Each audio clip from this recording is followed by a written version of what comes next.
परिचय। बच्चों, जीन क्या होते हैं? जीन आनुवंशिकता की इकाई है जो निश्चित लक्षणों की अभिव्यक्ति की जानकारी स्थानांतरित करने के लिए जनकों से संततियों में स्थानांतरित किए जाते हैं। बिल्कुल सही। क्या तुम इस चित्र में दर्शाई गई संरचना की पहचान कर सकते हो? यह एक गुणसूत्र है। तुम सही कह रहे हो। हम जानते हैं कि जीन निश्चित विशेषकों की अभिव्यक्ति को प्रभावित करते हैं। इसी तरह गुणसूत्र भी एक लक्षण की वंशागति को प्रभावित करते हैं।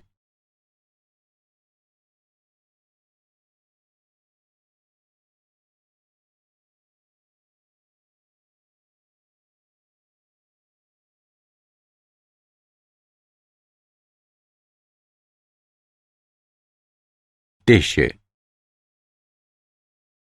इस पाठ के अंत में आप निम्न करने में सक्षम हो जाएंगे।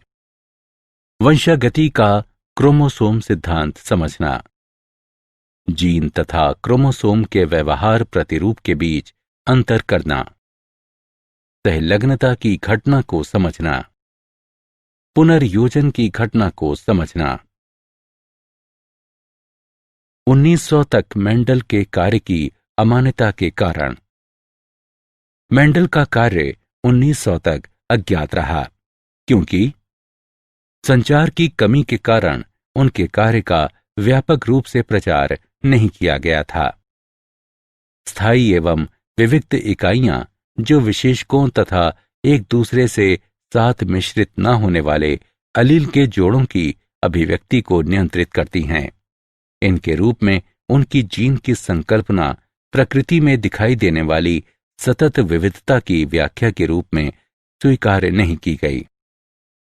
मेंडल की गणितीय पद्धति नई तथा अस्वीकार्य थी। मेंडल जीन की उपस्थिति का कोई भी भौतिक प्रमाण नहीं दे सके।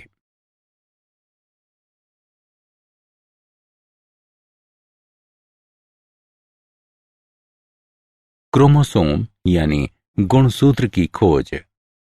1900 में क्रोमोसोम की पहचान केंद्रक के भीतर रंगीन कार्य के रूप में की गई जो कोशिका विभाजन के ठीक पहले द्विगुणित और विभाजित होने में भी सक्षम थे।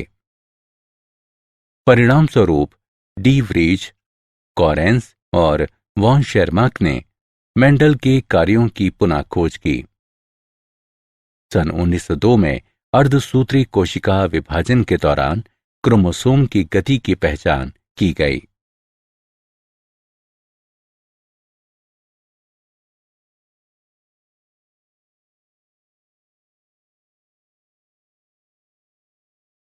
जीन और क्रोमोसोम। जीन युग्म के दो अलील समजात क्रोमोसोम पर समजात स्थलों पर स्थित होते हैं। क्रोमोसोम का व्यवहार जीन के व्यवहार के समानांतर चलता है। क्रोमोसोम पर उपस्थित दोनों जीन युग्मक निर्माण के दौरान इस प्रकार विसंयोजित होते हैं कि प्रत्येक जोड़े में से केवल एक ही युग्मक तक पहुंच पाता है।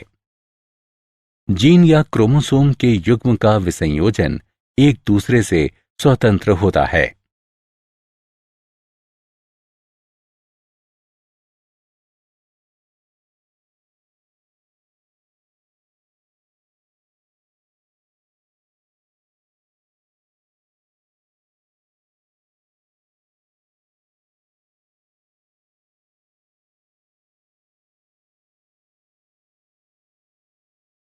गुणसूत्रों का स्वतंत्र अपव्यूहन। अर्धसूत्रण की पश्चावस्था 1 के दौरान क्रोमोसोम के दो जोड़े एक दूसरे से स्वतंत्र रूप से पंक्तिबद्ध हो सकते हैं, जैसा कि आलेखीय निरूपण में दर्शाया गया है।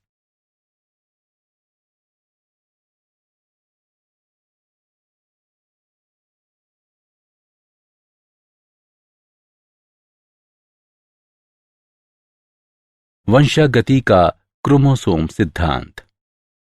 सटन और बोवेरी ने सन 1902 में स्वतंत्र रूप से वंशागति का क्रोमोसोमवाद या क्रोमोसोम सिद्धांत प्रस्तुत किया।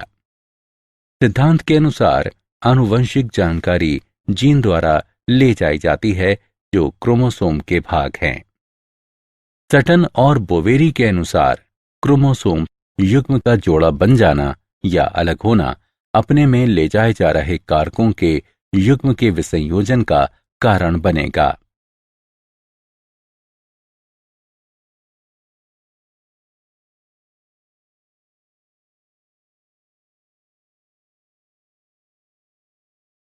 वंशागति का क्रोमोसोम सिद्धांत का प्रयोगात्मक सत्यापन। वंशागति का क्रोमोसोम सिद्धांत का प्रयोगात्मक सत्यापन थॉमस हंट मॉर्गन द्वारा फल मक्खी ड्रोसोफिला मेलनोगैस्टर पर किया गया। ड्रोसोफिला मेलनोगैस्टर ही क्यों? वे प्रयोगशाला में साधारण कृत्रिम माध्यम पर वृद्धि कर सकी हैं। वे अपना जीवन चक्र लगभग 2 सप्ताह में पूरा करती हैं। उनमें लिंगों का विभेदन स्पष्ट था।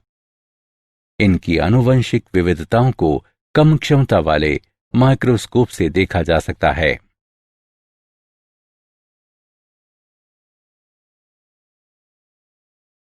सहलग्नता। सहलग्नता अलील की प्रवृत्ति को संदर्भित करती है जो अर्धसूत्री विभाजन के दौरान एक साथ रहने के लिए समान गुणसूत्र पर भौतिक रूप से एक दूसरे के निकट होते हैं। सहलग्न जीन स्वतंत्र अवयवन नहीं दर्शाते हैं।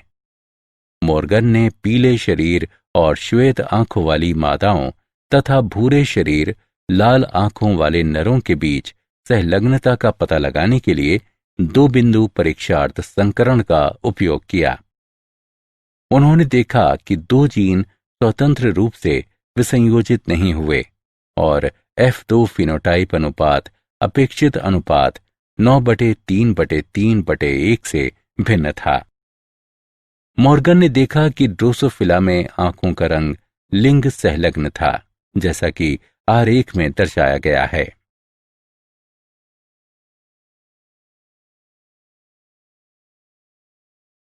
विनिमय। विनिमय समजात गुणसूत्रों के बीच गुणसूत्रों का भौतिक आदान प्रदान को संदर्भित करता है। ये अर्धसूत्री विभाजन एक की पूर्वावस्था में होता है।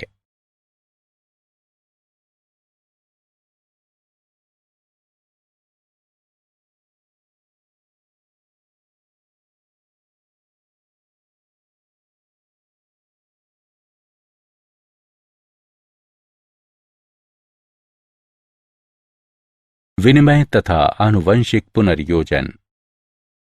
विनिमय के परिणाम स्वरूप समजात युग्मों के बीच आनुवंशिक जानकारी का पुनर्योजन होता है।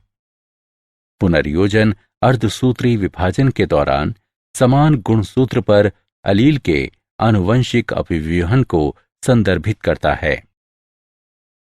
सहलग्न जीन कम पुनर्योजन आवृत्ति दर्शाते हैं क्योंकि ये जीन स्वतंत्र रूप से अपव्यूहित नहीं होते हैं। 2 सहलग्न जीन के बीच की दूरी का निर्धारण तब होता है जब वे विनिमय या आवृत्ति दर्शाएंगे। आनुवंशिक मानचित्रण। सहलग्नता मानचित्र गुणसूत्र पर उपस्थित जीनों की व्यवस्था के अनुरूप होता है। समान गुणसूत्र पर उपस्थित जीन युग्मों के बीच पुनर्योजन आवृत्ति का उपयोग जीनों के बीच की दूरी मापने तथा गुणसूत्र पर इनकी स्थिति का मानचित्र बनाने के लिए किया जा सकता है। आनुवंशिक मानचित्र दूरी बराबर पुनर्योजन युग्मकों की संख्या गुणा 100 बटे कुल युग्मक। आनुवंशिक मानचित्र दूरी सेंटीमोर्गन में मापी जाती है।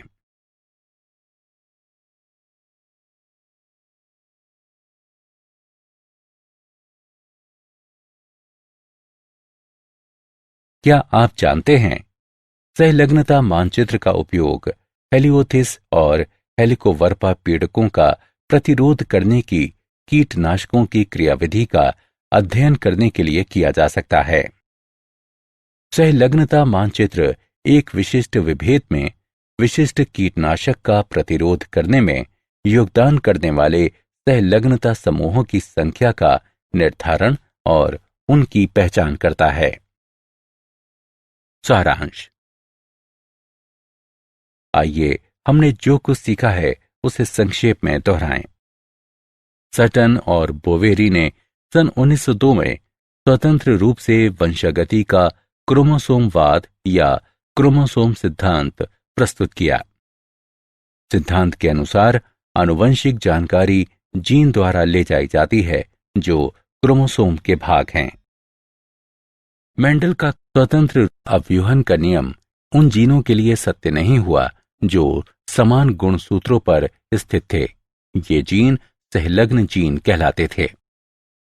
विनिमय के परिणाम स्वरूप समजात युग्मों के बीच आनुवंशिक जानकारी का पुनर्योजन होता है। सहलग्नता मानचित्र गुणसूत्र पर उपस्थित जीनों की व्यवस्था के अनुरूप होता है।